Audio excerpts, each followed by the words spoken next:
ہمارے ساتھ مہمان گرامی میں موجود ہیں ایران سے قوم سے ہمارے ساتھ موجود ہیں حجت الاسلام سید میثم حمدانی صاحب، اور کویت سے موجود ہیں حجت الاسلام مرزا عسکری صاحب۔ ٹرمپ کی جو رخصتی ہوئی ہے، اس کو رخصتی ہی کہوں گا، جس طرح سے وہ جو ہے وہ گئے ہیں، اور اس کے بعد پہلے انہوں نے اندیا دیا کہ وہ نہیں جائیں گے، اور بڑی انہوں نے عدالتوں کے جو ہے وہ دروازے کھٹکھٹائے، مگر بہرحال ان کی رخصتی جو ہے وہ عمل میں آ گئی۔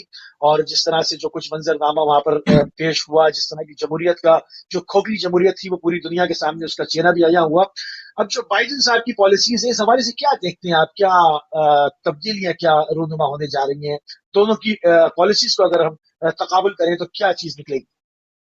مرزا عسکری صاحب۔ ہمارے محترم برادر عزیز جناب مولانا میثم صاحب نے بہت اچھی بات کی طرف اشارہ کیا کہ جو رائج پالیٹکس ہے پورے خطے میں لیجیے یا چاہے مسلم ممالک کے درمیان میں، یہ بہت ویلڈ پوائنٹ ہے کہ ان کی اسٹریٹجیز میں تبدیلی آ سکتی ہیں، لیکن ان کا پولیٹیکل اسٹرکچر جو ہے وہ بدلنے والا نہیں ہے۔ وہ ایز اٹ از حکام بدلتے جائیں گے، چہرے بدلتے جائیں گے، اور جیسا کہ میثم بھائی نے اشارہ کیا، بہت اچھی بات ہے۔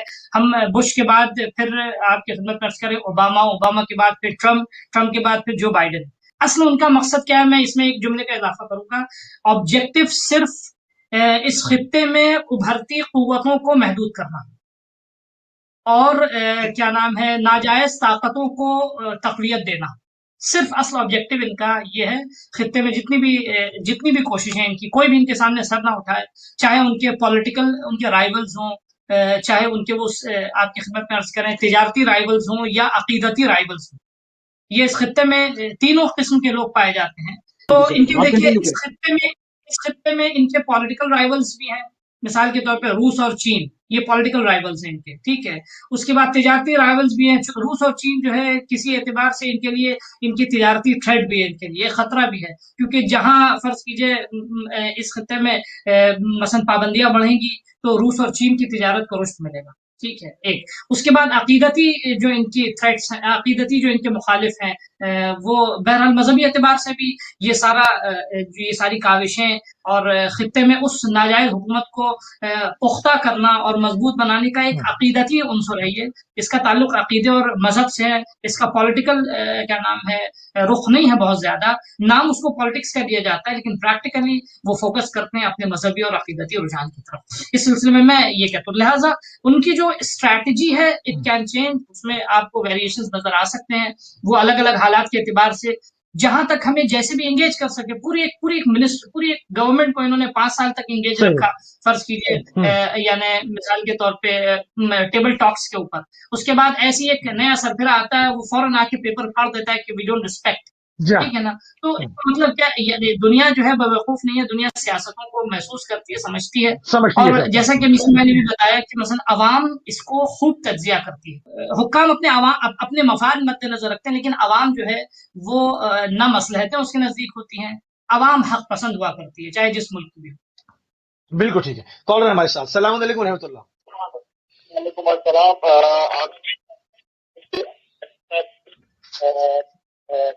میں نے بڑا اچھا سوال اٹھایا، میں انہیں کی بات کو مزید آگے لے کے جاؤں گا اور مولانا سے اسے جواب چاہوں گا کہ جیسے کہ مولانا صاحب ابھی کہہ رہے تھے کہ چہرے بدل رہے تھے، تو پیچھے غائبانہ طاقتیں ہیں، کچھ چند مخصوص امیر لوگ ہیں جو پورے امریکہ کو یرغمال بنائے ہوئے، نظام چلا رہے، چہرے بدل رہے ہیں۔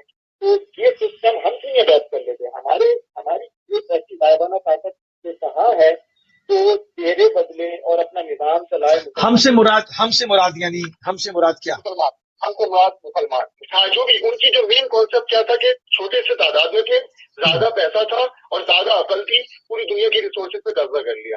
یہ لاجک ہم کیوں نہیں اپنا سکتے؟ بالکل ٹھیک ہے، بہت اچھی بات ہے، بہت عمدہ، بہت شکریہ، بہت شکریہ۔ عسکری صاحب آپ کی خدمت میں سوال، ہم کیوں نہیں کر سکتے جس طرح سے بنی اسرائیل پہ ظلم ہوئے، پوری دنیا شب کشا وہ بھی کرائے گئے، وہ جمع ہوئے، انہوں نے اپنے کیا سائنس اینڈ ٹیکنالوجی کی جانب، ریسرچ کی جانب قدم بڑھایا، مجتمع ہوئے، ایکا کیا، یہ سارے کام کیے نا انہوں نے، تو اس کے اوپر وہ ان کو اس پہ کامیابی ہوئی، تو ہم کیوں نہیں کر سکتے؟ بھائی نے ہمارے بہت اچھے نقطے کی طرف اشارہ کیا کہ وہ اپنی اتنی محدود طاقت اتنی محدود قوت ان کے پاس، اتنے لمیٹڈ ریسورس تھے ان کے پاس، دربدر ہو کے بھی انہوں نے اپنے پوٹینشیلز کو جمع کیا، اپنی قوتوں کو، اپنی طاقتوں کو، اپنی کو استعمال کیا، اور آج دنیا کی ایک بڑی طاقت بن گئے. ایک چھوٹا سا ملک جو پوری دنیا کو رول کر رہا ہے، جو برائے نام سپر پاور ہے، آج وہاں پالیسی میکر کی حیثیت رکھتا ہے یہ ملک. جس کو چاہے گا وہ اپوائنٹ کرے گا ایز اے پریزیڈنٹ، جس کو چاہے گا. اس کی وجہ کیا تھی؟ کس طرح وجہ یہ تھی، دیکھیے اس کی وجہ یہ تھی کہ نو ڈاؤٹ انہوں نے اپنی عقل کا استعمال کیا، نو ڈاؤٹ انہوں نے اپنی فکر کا استعمال کیا، ٹیکنالوجیز کو یعنی لوٹا ہے انہوں نے. میں نہیں کہوں گا ٹیکنالوجیز پہ انہوں نے علمی قبضہ کیا ہے، ٹیکنالوجیز کو لوٹا انہوں نے. بہت سے ملک آج جو مثال کے طور پہ سرمایہ دار ہیں، وہ غریب ملکوں کے لوٹے ہوئے پیسے پہ جو ہے عیش کر رہے ہیں، ان کا اپنا سرمایہ کچھ بھی نہیں ہے. یہ باقاعدہ اٹس پروفڈ. میں پوائنٹ آؤٹ نہیں کرنا چاہ رہا ہوں ملکوں کو. تو کہنے کا مقصد یہ کہ ہاں، مسلمانوں کے لیے سب سے اہم جو پوائنٹ ہے، سب سے اہم ضرورت جو مسلمانوں کی ہے، وہ یہ کہ اپنی چھوٹی چھوٹی جو اختلافی چیزیں ہیں ان کو برکنار کر کے فوکس کریں. مسلمان کنزیومر نہ بنے، مسلمان جو ہے وہ باقاعدہ مسلمان تخلیقی اپنی صلاحیتوں کو ابھار کے لے کر آئے. اور دیکھیے یہ بھی کہیں بھی ہم ریسورس کا رونا نہ رہے. ہم لگ گئے داخلی جنگوں میں، شیعہ سنی میں، اس میں اور وہ باقاعدہ ہم خانہ جنگی، ہم اختلافی موضوعات میں اس قدر ہمیں الجھایا گیا. مثال کے طور پہ ہمارے دینی مقدسات کو اس قدر ہم نے ایک دوسرے کے مشتعل کیا، ایک دوسرے کے خلاف اس قدر توہین کی کہ ہم ان مسائل میں لڑتے رہ گئے. گھر کے اندر جنگ ہوتی رہی، گھر کے باہر کے لٹیرے گھر لوٹ کر چلے گئے. سب سے پہلے آپس میں متحد ہونا پڑے گا، ہمیں پازیٹو سوچنا پڑے گا، اپنی ایبلٹیز پہ ہمیں اعتماد کرنا ہوگا. عسکری صاحب، یہ ایک چیز کو اور اس کے اندر دیکھتے ہیں. بہرحال ان کی اسٹیٹ پالیسی کے اوپر بات ہوئی کہ ان کی اسٹیٹ پالیسی کنٹینیو رہتی ہے، وہ اس سے نہیں ہٹتے. جس طرح سے ابھی حمدانی صاحب نے بھی کہا، اور بات بالکل درست ہے کہ وہ اپنے مفاد کے حساب سے چہرے تبدیل کرتے رہتے، مگر کچھ رویوں کا بھی تو فرق ہوتا ہے. اس سے بھی تھوڑا سا مطلب ایک فیس سیونگ کرتا ہے انسان، چیزیں ہوتی ہیں. تو ٹرمپ اور بائیڈن کے اندر رویوں کا کیا فرق ہے؟ دیکھیں، اندرونی اعتبار سے جن عزائم کے تحت یہ دونوں ہی آئے تھے یا آئے ہیں ابھی، ان عزائم میں تو ان کے کوئی فرق نہیں ہے. صرف انہوں نے اپنا ایک چہرہ جو ہے وہ بدلا ہے کہ اپنے آپ کو ایک نے نرم پیش کیا ہے، اور ایک جو گزرا وہ سرفرا بالکل تھا اور کوئی معیار نہیں تھا. انپریڈکٹیبل پرسنالٹی، جس کے بارے میں کچھ پریڈکشن نہیں دیا جا سکتا. انہوں نے کیونکہ دیکھیے سب سے اہم ان کو ابھی اپنی سیاستوں کو مضبوط بنانا ہے. ایک دوسرے ڈیموکریٹس کے لیے دیکھیے ایک سب سے بڑا پلس پوائنٹ کہیے ان کا، یا جتنی بھی بڑی بڑی تجارتی کمپنیز ہیں، ٹھیک ہے، ان کو الائنس ہے ڈیموکریٹس کا، ٹھیک ہے، یعنی ڈیموکریٹس کو ان کی حمایت حاصل ہے، ٹھیک ہے. تو وہ اب ان کو ہر اسٹیٹمنٹ سے پہلے اپنے یہ دیکھنا ہوگا. بڑی معنی خیز بات کہہ کر گئے ٹرمپ. انہوں نے کہا کہ میں وہ واحد صدر ہوں جس نے کوئی نئی جنگ کا آغاز نہیں کیا. تو اس حوالے سے کیا اس کو بھی شامل کریں؟ کیا وہ بائیڈن کی طرف اشارہ کر رہے تھے کہ یہ آ کر حتمی طور پر کوئی نئی جنگوں کی داغ بل ڈالیں گے؟ اس کو بھی شامل کریں ذرا. یہ اسٹیٹمنٹ ان کا بالکل ویلڈ نہیں ہے. جنگوں کو باقی رکھنا یہ بھی ایک جنگ ہے. ضروری تھوڑی کہ کیا نام ہے نئی جنگ کا آغاز ہے. جو پرانی جنگ ہے اسی کو یہ مشتعل کرتے رہے. اس سے بڑی اور جنگ کیا ہو سکتی ہے کہ ایک ملک کو کرش کرنے کے لیے انہوں نے ہر لمحہ جو ہے وہ کیا نام ہے نئے سینکشنز جو ہے وہ باقاعدہ عائد کیے، اور بڑی بڑی سیاستیں جو ماضی کے تمام پولیٹیشین یہ سمجھے جو پورا معاہدہ تھا اس کو زیر پے کر دیا. یہ ایک جنگ ہے. جنگ ہمیشہ اسلحوں کی نہیں ہوتی ہے. یہ سافٹ وار میں سب سے پیش رہے. انہوں نے اب تک سب سے زیادہ جو ہے وہ سینکشنز انہوں نے جو ہے وہ لادے ایران پہ، انہوں نے دباؤ ڈالا، ٹھیک ہے. تو ایسا تو یہ تو بالکل پوائنٹ والی ہے. ہاں، یہ کہیں کہ اسلحوں سے انہوں نے خود جو ہے انیشیٹ نہیں کیا. تو عرض یہ کر رہا تھا کہ دیکھیں ان کے چہرے میں ان کے تھوڑی بہت تبدیلی آئی. ان کو رویہ انہوں نے نرم اس لیے رکھا ہے تاکہ یہ نرم رویہ ان کا جو اقتصاد ایک دم بالکل ڈوب رہا ہے، اقتصادی اعتبار سے اندرون ملک جو ہے وہ تباہی آ گئی. اچھا دیکھیے سینکشنز اگر ایران پہ آ رہا ہے تو یقیناً نو ڈاؤٹ سختی ہے، ایران پہ دباؤ ہے، لیکن ایسا نہیں ہے دوسری تجارتی کمپنیاں بھی نقصان کر رہی ہیں، ٹھیک ہے. ایک اور دوسرے اعتبار سے ان کے رائیولز کو ترقی مل رہی ہے. تو یہ سینکشنز لے کر آ رہے ہیں دوسرے، چین اور رشیا جو ہے وہ پیش قدم ہو رہا ہے، وہ آگے بڑھ رہا ہے ڈیفینیٹلی. اچھا یورپ میں اگر یہ سینکشن ہٹائیں گے فار ایگزامپل، تو یورپ کی بڑی بڑی کمپنیز جو ہیں وہ ان کو فائدہ ہوگا، نو ڈاؤٹ. تو یہ نرم جو رویہ ہے، یہ کسی بھی رویے میں اپنا فائدہ دیکھے بغیر رویہ بدلتے نہیں. ان کے رویے میں ان کا فائدہ پوشیدہ رہتا ہے. یہ اپنے نقصان، یعنی ایسا کبھی بھی یہ نہیں کریں گے کہ ان کا کوئی بھی اسٹیپ ان کے نقصان کا سبب بنے. یہ ہمیشہ کوشش ان کی رہے گی کہ جس کے خلاف انہوں نے قدم اٹھایا اس کو یہ کمزور بنائے. انہوں نے ابھی اگر رویہ اپنا بدلا ہے تو اپنے اقتصاد کو مضبوط کرنا ہے. ابھی دیکھیے ایک بہت بڑا چیلنج ہے ان کو اپنا اقتصاد مضبوط کرنا ہے. ان کو نہ صرف یہ کہ اندرون ملک میں بلکہ یورپی اتحاد جو ان کا اور ان کے جو تجارتی اور کیا نام ہے پولیٹیکل فرینڈز جن کے جو ہیں ان کو بھی انہیں خوش کرنا ہے. باقاعدہ اپنے اقتصاد کو مضبوط کرنا, ان کے اقتصاد کو مضبوط کرنا. یہ کیسے پاسبل ہوگا؟ یہ اسی وقت پاسبل ہوگا کہ جب یہ اپنے رویے میں نرمی لے کر اور سینکشنز کو کم کریں. جب سینکشنز کم کریں گے تو اچھا الٹیمیٹلی اس کا فائدہ ایران کو پہنچے گا, ایران مضبوط ہوگا, اس کے بزنس بڑھے گا. جس طرح جو ان کے یورپی اتحادی تھے انہوں نے غلط زبان کر کے اور ان کے ساتھ بعض معاہدوں سے باہر آ کر ان کو اپنے لیے اپنے سے دور کیا, یعنی وہ فطرتاً نظریاتی طور پر آج بھی ان کے ساتھی ہیں, مگر اس کے اندر ایک درار ڈال دی انہوں نے تعلقات میں, کیونکہ وہ ایک بعض دفعہ دوست نہ ہو تو وہ بعض دفعہ دوسرے کی دشمنی میں انسان دوست ہو جاتا ہے. تو بہرحال وہ ان کے نظریاتی دوست تو ہیں یورپین اتحاد جو ہے, مگر انہوں نے تعلقات میں درار ڈالی. دوسرے جو اسلام کے اندر بیٹھ کر اور مسلمانوں کو سب سے زیادہ نقصان پہنچا رہے ہیں سعودی رجیم, اس کو روز وہ دنیا سے خادمین حرمین شریفین کہلوا رہے ہیں, یہ روز جا کر ان سے کہتے تھے دودھ دینے والی گائے اور فلاں فلاں. تو یہ بھی تو ان کو ہرٹ فیل ہوتا تھا نا کہ پوری دنیا میں ہم پیسے خرچ کر کر اپنے آپ کو ایک عزت مات کہلوا رہے ہیں, یہ آدمی آتا ہے اور جو ہے وہ ایک کیسے کیسے القابات دی جاتا ہے. ان تمام چیزوں کا بھی میک اپ میرا خیال سے اس کو بھی پیمپر کریں گے بائیڈن صاحب. اس پر ایک مختصر سی بات کر لیں, کالر بھی میرے ساتھ ہولڈ پر ہے. دیکھیے یقیناً آپ جو فرما رہے ہیں بالکل یعنی ایک ویلڈ پوائنٹ ہے, لیکن اس میں سب سے اہم مسئلہ یہ ہے کہ یہ اپنے جیسا بھی ایک مثال دی آپ نے, گائے کا دودھ جب تک پوری طرح سے نہ نکل جائے, میں یہ نہیں کہوں گا کہ یہ چھوڑ کے چلے جائیں گے, بلکہ ان کی یہ آخری امید تک جب تک ہر ڈراپ خون کا چوس نہیں لیں گے, جب تک جو ہے ملک الموت کو سامنے کھڑا نہیں کر دیں گے تباہی کے لیے, اس وقت تک یہ چھوڑیں گے. تو اس لیے ان کو ایسی اسٹریٹجی اپنانی ہے کہ ان کے دوست جو ان کے تھے وہ ان کا جو دوستی ان کی برقرار رہے, پولیٹیکل فرینڈز جو وہ مثلا دشمن میں تبدیل نہ ہو جائیں, وہ وہی ہوتے رہیں. کیونکہ اچھا ان کی بھی وہ امید ہے, وہ ان کی امید ہے, دونوں ایک دوسرے کی امید ہے, دونوں ایک دوسرے کے اہداف اور عزائم پہ کام کر رہے ہیں, اور دونوں کا ایک مشترکہ ہدف ہے, وہ آپ جانتے ہیں اسرائیل کو پروٹیکشن دینا. عسکری صاحب, ہم نے آپ کی خدمت میں سوال کیا تھا کہ مکمل طور پر کیا پرامن جو جوہری ان کا ایک سسٹم ہے جس کو وہ کرنا چاہتے ہیں, جس کو انہوں نے آئی اے کو دکھایا اور وہ اس پر مانتے ہیں کہ یہ تمام ہی غیر عسکری نوعیت کا ہے اور لوگوں کی فلاح بہبود کے لیے ہے, کیا مکمل طور پر فعال ہوتا ہوا دیکھتے ہیں آپ کبھی مستقبل میں؟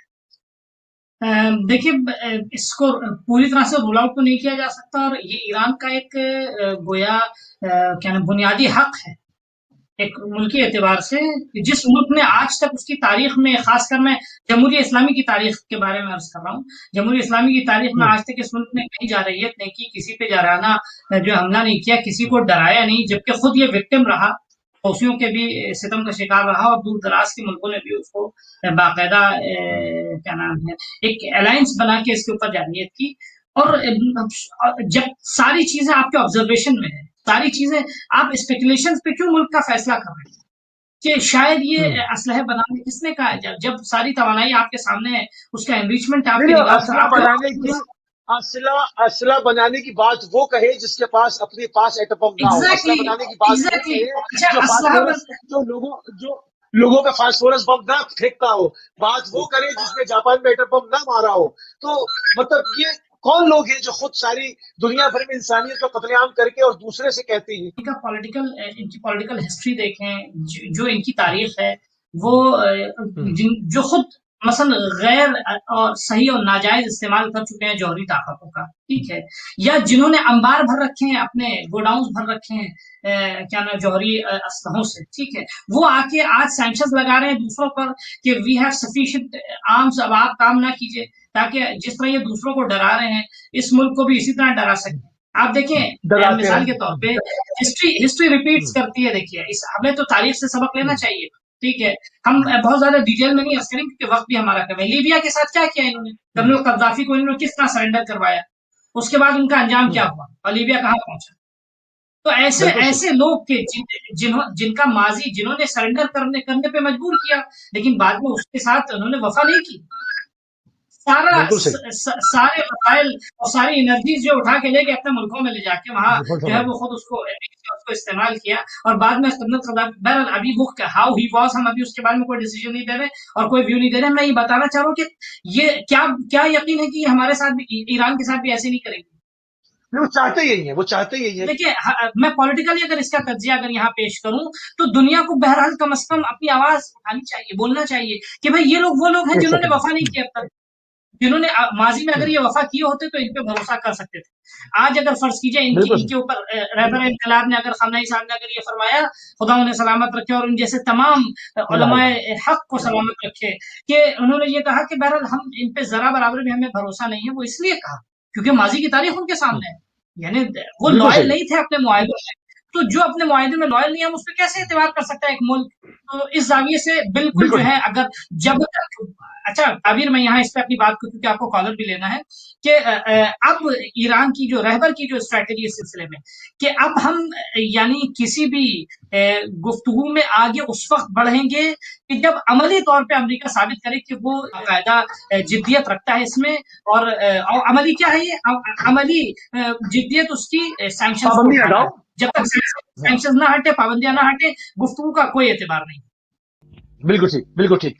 مرزا عسکری صاحب، رہبر انقلاب بائیڈن کے حوالے سے جو ہے وہ کیا رویہ رکھتے ہیں؟ جس طرح انہوں نے پہلے بھی کہا کہ کوئی زیادہ فرق نہیں ہے، مگر پھر بھی ایک نئی ایڈمنسٹریشن آتی ہے نئے سلوگنز کے ساتھ اور نئی خواہشات کا اظہار کرتی ہے. رہبر انقلاب کیا کوئی لچک کا مظاہرہ دکھائیں گے یا ہنوز اپنی جو انہوں نے پالیسی دی ہوئی ہے اسی کو وہ کنٹینیو کریں گے؟ دیکھیے انہوں نے جو اپنی سیاستوں کا جو اسٹرکچر ہے بنیادی، وہ انہوں نے پہلے سے اپنا اناؤنس کر دیا، یعنی ڈسکلوز کر دیا کہ اس میں ہماری کوئی تبدیلی آنے والی نہیں.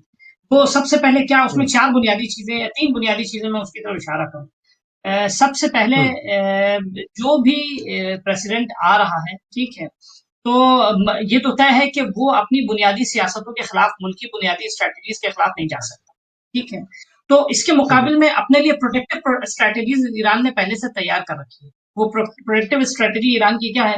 سب سے پہلے ایران کو ہر وہ ممکنہ کام اور گویا اپنے لیے منصوبے بنانے ہوں گے جو ان کے ملک میں اور خطے میں ثبات قائم کر سکے، پولیٹیکل اسٹیبلٹی لا سکے. یہ اس کے لیے یہ رہبر کا بنیادی جو ہے وہ گویا حلف اور منصوبہ ہے رہبر کا. دوسری چیز یہ کہ رہبر نے خود ظاہر کیا کہ ہم ڈپلومیسی کے مخالف نہیں ہیں، یعنی ڈپلومیٹک ریلیشنز کے ہم ہرگز مخالف نہیں ہیں، ٹھیک ہے، لیکن ہاں ٹھیک ہے ڈپلومیٹک ٹائز ہوتے ہیں، وہ ریلیشن ہوتے ہیں، ہم اس کے مخالف نہیں ہیں، وہ بین الاقوامی جو ڈپلومیسی ہے وہ، لیکن ہم گویا قدرت مندانہ رویہ ہم رکھیں گے. ہم اپنے آپ کو ڈپلومیسی کا مطلب ہرگز یہ نہیں ہم اپنے آپ کو کمزور کر کے سامنے آنے والا سیاستدان جو ہے ہمارے سر پہ سوار ہو کے ہم سے، یعنی ڈیموکریسی اور ڈپلومیسی کا مطلب جو ہے وہ ڈکٹیشن دینا نہیں، یعنی آپ اس طرح کیجیے جو آپ کہہ رہا ہوں، ہم ہرگز قبول نہیں کریں گے. اچھا دوسری ایک بہت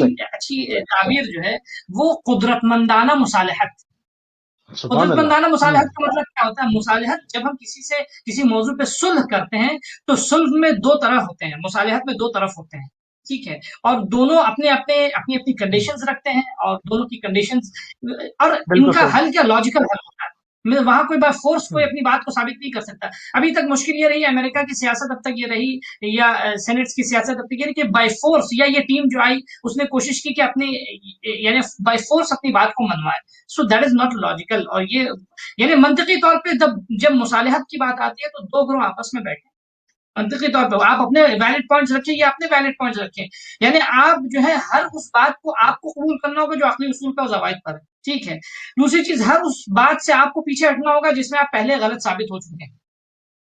تو اس لیے اس کو کہتے ہیں قدرت مندانہ مصالحت، جہاں سامنے والے کی ہر شرط کو قبول کرتے اس کو قدرت مندانہ مصالحت نہیں کہتے ہیں. رہبر انقلاب کی جو بہترین تعبیر ہے وہ یہ ہے کہ قدرت مندانہ مصالحت ہم کریں گے، اس میں ہم صلح میں ہم اپنے آپ کو دبائیں گے، اور یہ وہ چاہے جس چہرے کے ساتھ بھی پہ.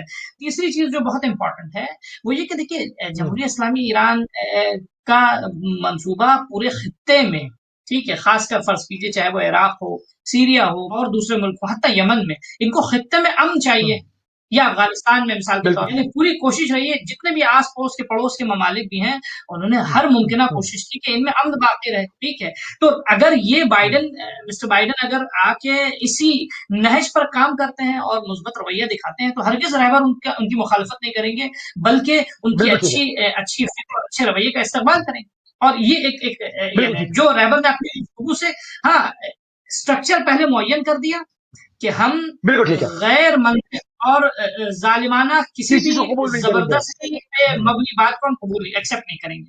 یہ رہبر کا اب ابھی سے پریڈکشن نہیں دیا ہے، ابھی سے پرٹیکولرلی مسٹر بائیڈن کے لیے کوئی پریڈکشن رہبر نے نہیں دیا کہ یہ کریں گے یہ کریں گے، یہ نہیں کہا رہبر نے آؤٹ لائنز بتا دی ہیں، وہ ہم دیکھیں ان کے بیانات سے واضح ہے.